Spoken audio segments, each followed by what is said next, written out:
Grande parte da população acredita que comer muita gordura engorda e também que consumir muita gordura vai te causar problemas de saúde, como doenças no coração, por exemplo. Mas será se realmente isso faz sentido? É isso que eu vim discutir no vídeo de hoje. Então relaxe, se acomode, abra sua mente e vamos começar. I don't do this for the riches, I'm infected, my condition is I'm always in my head. Opa, tudo bem? Se você ainda não me conhece, eu me chamo Bruno Shoa, eu sou nutricionista e também um estudante de ciência nutricional. Eu passo meus dias lendo alguns livros e lendo alguns artigos para trazer o melhor que tem na ciência atualizada para o seu emagrecimento, saúde e estilo de vida. E no vídeo de hoje eu vim falar um pouco sobre o paradoxo da gordura. A tão famosa gordura que muitas pessoas e até mesmo profissionais afirmam que vai te engordar e até mesmo te deixar doente. Mas antes de mais nada, eu vou começar com uma pequena história. Em 1906, o antropólogo Viggo Stephenson, que era formado em Harvard e filho de imigrantes islandeses, foi morar com o povo Inuit, no Ártico canadense. Ele foi o primeiro branco com quem os Inuits do rio Mackenzie tiveram contato. E com os Inuits, Stephenson aprendeu a caçar e a pescar. Ele fez questão de viver exatamente igual aos seus anfitriões, os Inuits. Então, ele passava o ano todo comendo quase exclusivamente carnes e peixes. De 6 a 9 meses do ano, eles não comiam mais nada além do que carne de caribu. Depois, passavam meses comendo apenas salmão e um mês comendo ovos na primavera. Observadores estimam que cerca de 70 a 80% das calorias na dieta dos Inuits venham das gorduras. Stephenson percebeu que a gordura era o alimento predileto e o mais precioso para os Inuits. Os depósitos de gordura atrás dos olhos e ao longo da mandíbula não, né? Os depósitos de gordura atrás dos olhos e ao longo da mandíbula dos caribus eram os mais apreciados pelos Inuits, seguidos pelo restante da cabeça, pelo coração e pelos rins. As partes mais magras, como o filé mignon, eram dadas aos cães. Para a maioria dos esquimós, os vegetais eram consumidos principalmente no período da fome, ou seja, quando não tinha mais nada para comer. O próprio Stephenson afirmou isso no seu livro Not by Bread Alone, Nem Só de Pão, publicado em 1946. E nesse mesmo livro, Stephenson ainda acrescentou: se a carne exige o consumo de carboidratos e outros aditivos vegetais para fazer bem, os pobres esquimós não estavam comendo de forma saudável. Stephenson ainda observou que esses esquimós, esse povo inuit, passava meses inteiros em quase que escuridão total durante o inverno, sem fazer absolutamente nada, incapazes de caçar e incapazes de ter qualquer trabalho de verdade, entre aspas. Então, as condições desse povo deveriam estar muito ruins, né? Deveriam ser muito precárias. Mas muito pelo contrário, pareciam ser as pessoas mais saudáveis com quem Stephenson já conviveu. Não tinha ninguém que tivesse obesidade nem nenhuma outra doença. Os especialistas em nutrição do começo do século XX não enfatizavam tanto a importância de comer frutas e vegetais, como fazem os nutricionistas de hoje em dia. Porém, mesmo naquela época, era difícil de acreditar nas afirmações de Stephenson. Mas Stephenson estava ansioso para provar suas afirmações. E quando ele voltou do Ártico, ele projetou um experimento drástico. Em 1928, Stephenson e um colega, sob a supervisão de um grupo de cientistas altamente qualificados, se internaram no Hospital Bellevue, em Nova York, e juraram consumir apenas carne e água durante um ano inteiro. Algumas pessoas diziam que Stephenson e o colega iriam ser excluídos da sociedade, e outros tinham medo que eles morressem por consumir apenas carne e água durante o ano inteiro. Após 3 semanas dessa dieta, onde eles se submeteram a uma bateria de exames no hospital, os homens ainda saudáveis foram para casa e continuaram sob uma supervisão cerrada. Durante o ano que seguiu, Stephenson só ficou doente apenas uma vez, quando ele foi encorajado a comer apenas a carne magra, sem a gordura. Os sintomas provocados no Hospital Bellevue por uma dieta incompleta de carne, ou seja, a carne sem a gordura, vinham rapidamente, diarreia e um desconforto geral. Mas logo esses sintomas foram curados com uma refeição de contrafilé bem gordo com miolos fritos na gordura de bacon. A proporção ideal que eles observaram parecia ser de 3 porções de gordura para cada uma porção de carne magra. Então, vocês vejam que muitas pessoas acreditavam que essa dieta que Stephenson estava fazendo era muito rica em proteínas, e na verdade até era, mas porém a base da dieta não era as proteínas, e sim as gorduras. A dieta que Stephenson estava fazendo era muito mais rica em gorduras do que em proteínas. E ao final de um ano, os dois homens se sentiam muito bem, e os seus exames acusavam uma saúde perfeita. Meia dúzia de artigos foram publicados pelo Comitê de Supervisão Científica, afirmando o fato de que os pesquisadores não encontraram nada de errado com eles dois após um ano dessa dieta. Os pesquisadores esperavam que eles, no mínimo, contraíssem pelo menos escorbuto, pois a carne cozida não é fonte muito alta de vitamina C. Mas isso não aconteceu, talvez porque eles não comessem apenas a carne do animal, e sim o animal inteiro, como os ossos, o fígado e os miolos, que, como se sabe, contém essa vitamina. E eles até mascavam os ossos dos animais, assim como faziam os inuits, para obter o cálcio desses ossos. E mais um detalhe é que Stephenson não seguiu essa dieta apenas durante esse ano para o experimento.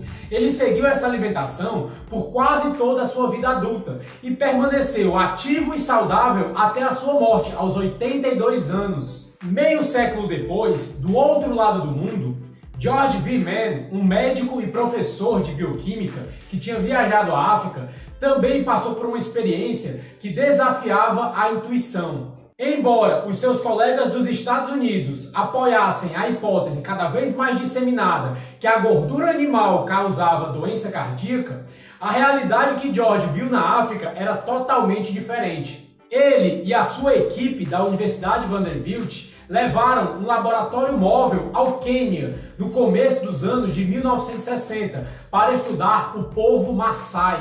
George ouviu dizer que o povo Maasai comia apenas carne, sangue e leite. Uma dieta que, como a dos Inuits, era composta quase inteiramente de gordura animal. E consideravam frutas e hortaliças alimentos próprios para vacas. George estava levando adiante o trabalho de A. Gerald Schaper, um médico sul-africano que trabalhava na Universidade de Uganda.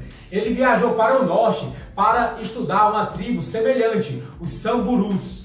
Um jovem Samburu consumia de 2 a 7 litros de leite por dia, dependendo da estação do ano, o que significava uma média geral de mais de meio quilo de gorduras vindas do leite. George viu essa mesma realidade entre o povo Maasai. Os guerreiros Maasais consumiam entre 3 a 5 litros de leite por dia, divididos em 2 refeições. E quando o leite diminuía na estação seca, eles misturavam o leite com sangue de vaca. Eles não recusavam nenhum tipo de carne e comiam constantemente cordeiro, cabrito e carne bovina. Em ocasiões especiais ou quando eles abatiam animais, cada homem consumia entre 1,5 kg a 4,5 kg de carne gorda. Nas duas tribos, tanto na tribo Maasai quanto na tribo Samburu, eles consumiam mais de 60% das suas calorias vindas de gordura. E toda ela vinha de gordura animal, ou seja, a maior parte dela era gordura saturada. Segundo os relatos de George, os jovens da casta guerreira, que deveriam ser os mais fortes da tribo, não consumiam nenhum alimento de origem vegetal. E apesar dessa alimentação rica em carnes e rica em gorduras, o peso e a pressão sanguínea dos Samburus e dos Maasais eram 50% menor que as dos norte-americanos, que as pessoas dos Estados Unidos. E o melhor de tudo, a pressão sanguínea e o peso nesses povos, nos Maasais e nos Samburus, não aumentavam com a idade. E isso nos obriga a reconhecer que não é biologicamente normal colesterol, pressão sanguínea e outros marcadores de saúde piorarem com a idade, piorarem com o envelhecimento, assim como dizem alguns médicos por aí. Se as nossas crenças atuais sobre gordura animal estão corretas, então essa quantidade gigantesca de carne de leite que esses povos estavam consumindo deveriam causar uma epidemia de doença cardíaca. No entanto, George encontrou justamente o contrário. Ele quase não conseguiu identificar nenhum caso de doença no coração. E para documentar esse fato, ele fez eletrocardiogramas em 400 homens, onde ele não conseguiu constatar nenhum indício de ataque cardíaco.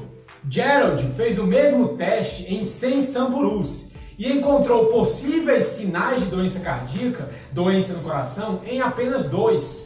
Depois, George fez uma autópsia em 50 homens maçais e encontrou apenas um caso inequívoco de infarto.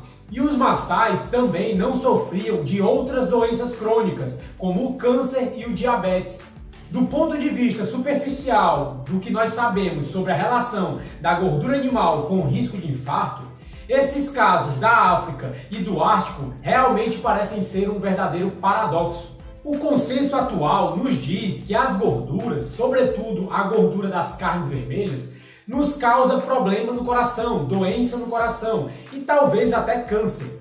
Essa ideia foi tão entranhada na nossa mente que até nos parece ser muito óbvia.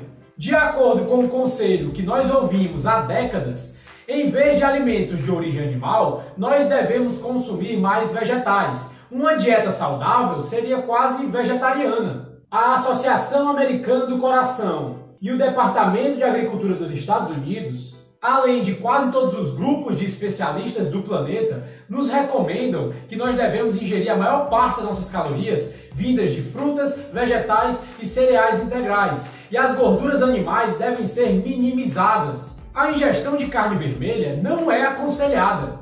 Como escreveu Mark Bittman, principal colunista de alimentos do New York Times, para comer melhor, a parte principal da resposta é conhecida por todos: coma mais plantas. A primeira diretriz alimentar do Departamento de Agricultura dos Estados Unidos: aumente a ingestão de hortaliças e frutas. Podemos também citar as palavras de Michael Pollan na primeira linha do seu popular livro Em Defesa da Comida: coma comida, não em excesso, principalmente vegetais. Então, o que nós devemos pensar da dieta dos maçais e dos inuits, que tinham alto consumo de gordura e quase nada de vegetais? A prática da boa ciência exige que quando nós observamos algo que não se encaixa na hipótese, as observações devem ser levadas em conta e explicadas de alguma forma. Será que houve alguma falha na própria observação? Se não houve, será que a hipótese deveria mudar para fazer jus às observações? As observações feitas em primeira mão por Stephenson e George não podem simplesmente ser ignoradas. Embora essa tenha sido a atitude de outros cientistas na época, um bando de ignorantes. Os críticos eram incapazes de acreditar que esses relatos fossem verdadeiros. É o que eu gosto de chamar de ceticismo burro. Eles viam as evidências, mas se recusavam a acreditar nelas. Durante meio século, os especialistas em nutrição continuam batendo na mesma tecla, falando que a gordura, sobretudo a saturada, causa doença no coração, além de obesidade e câncer.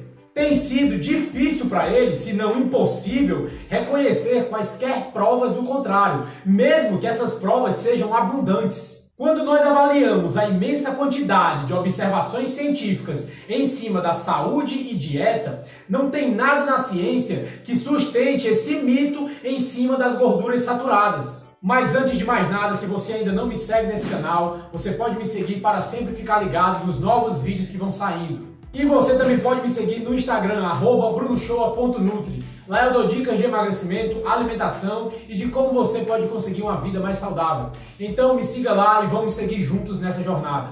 E realmente, Stephenson e George têm apenas duas das muitas histórias paradoxais, entre aspas, que nós poderíamos contar. Na realidade, muitas populações humanas saudáveis sobreviveram com a alimentação à base de alimentos de origem animal, tanto no passado quanto hoje em dia. E é fácil encontrar exemplos. Por volta de 1900, Sir Robert McCarrison, diretor de pesquisas em nutrição do governo inglês no Serviço Médico da Índia e talvez o nutricionista mais influente da primeira metade do século XX, escreveu que estava profundamente impressionado pela saúde e pelo vigor de certas raças, como os Sikhs e os Hunzas. Em especial, essas raças não sofriam de nenhuma das principais doenças dos países ocidentais, como câncer, úlceras peptídicas, apendicite e cárie dentária. Esses indianos do norte, em geral, viviam muito tempo e tinham bons físicos.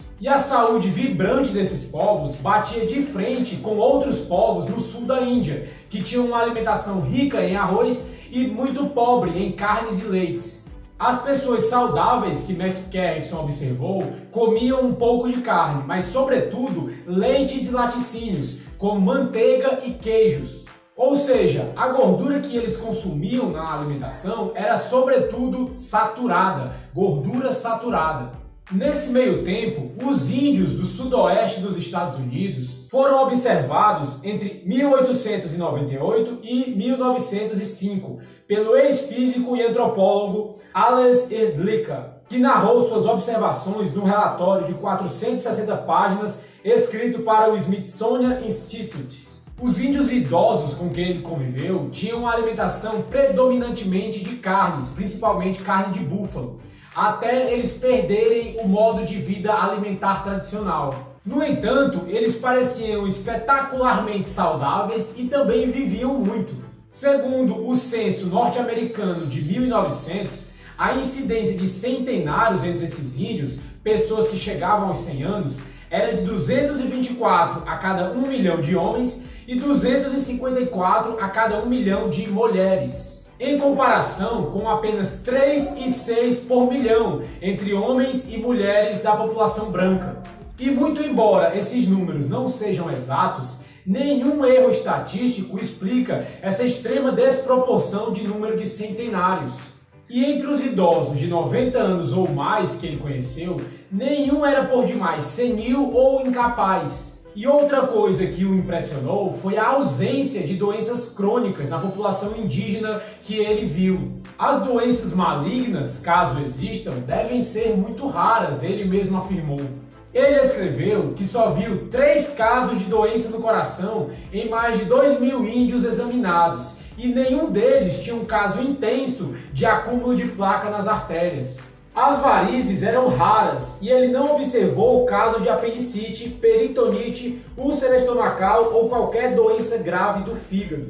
Embora nós não possamos afirmar que o consumo de carnes é o que traz saúde e longevidade para esse povo, é bastante lógico nós concluirmos que o consumo desses alimentos não prejudica de modo nenhum a saúde deles. Na África e na Ásia, no começo do século XX, exploradores, colonizadores e missionários se espantavam com a ausência de doenças degenerativas nesses povos isolados. O British Medical Journal sempre publicavam relatos de médicos que trabalhavam nas colônias que, embora esses médicos fossem peritos no diagnóstico do câncer, encontravam pouquíssimos casos dessa doença fora da Grã-Bretanha. Para George Prentice, médico que trabalhou no sul da África Central em 1923, o número de casos identificados era tão baixo que algumas pessoas supunham que a doença nem mesmo existisse. No entanto, se havia algum tipo de imunidade ao câncer nesses povos, isso não se atribuía à falta de carne na dieta. Ele mesmo escreveu: os negros, quando conseguem obter carne, a comem muito mais que os brancos. Não há limite para a variedade e a condição da carne, e alguns poderiam se perguntar se há limite para a quantidade. Só são vegetarianos quando não há mais nada para comer. Tudo é bem-vindo, de um arganaz a um elefante. Muitas pessoas e até mesmo estudos partem do pressuposto de que as pessoas do passado preferiam comer principalmente o tecido muscular dos animais, assim como nós fazemos hoje. Nesses estudos em questão, a palavra carne significa o músculo do animal, como o lombo, a costela, a fraldinha, o acém e por aí afora. Porém, essa nossa preferência pelo músculo do animal parece ser um fenômeno bastante recente, um fenômeno que começou a aumentar mesmo nos dias atuais. Segundo todos os relatos já escritos sobre o assunto, os indícios nos levam a entender que as populações antigas preferiam a gordura e as vísceras, que também são chamadas de miúdos, do que os músculos.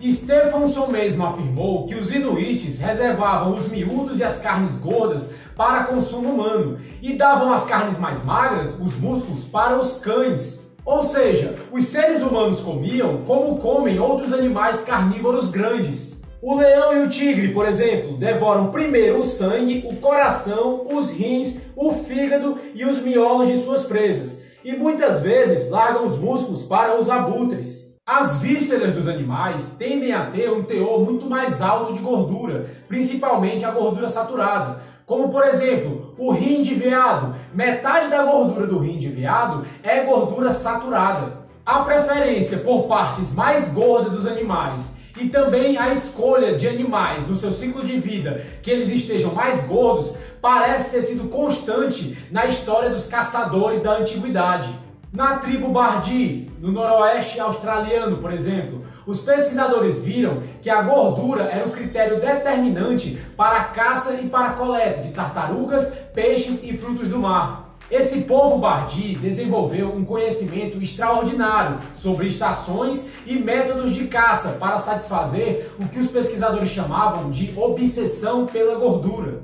Eles aprenderam, por exemplo, a detectar o grau de gordura de uma tartaruga verde simplesmente pelo cheiro do bafo dela quando ela botava a cabeça para fora da água para poder respirar. Para esse povo, a carne magra era considerada lixo, ou então seca ou insípida demais para poder ser apreciada. Eles costumavam achar que a carne consumida sem a gordura provocava magreza. O povo inuit evitava comer muitos coelhos, pois, como escreveu um pesquisador que esteve no Ártico, se esse povo tivesse apenas coelhos para comer, provavelmente iriam morrer de fome, pois esses animais são muito magros. Os anais de antropologia e história estão repletos de relatos de pessoas que desenvolveram técnicas para conseguir animais na sua época que estivessem mais gordos e também consumir as partes mais gordas desses animais. Agora, como nos tempos modernos nós tendemos a comer mais carnes magras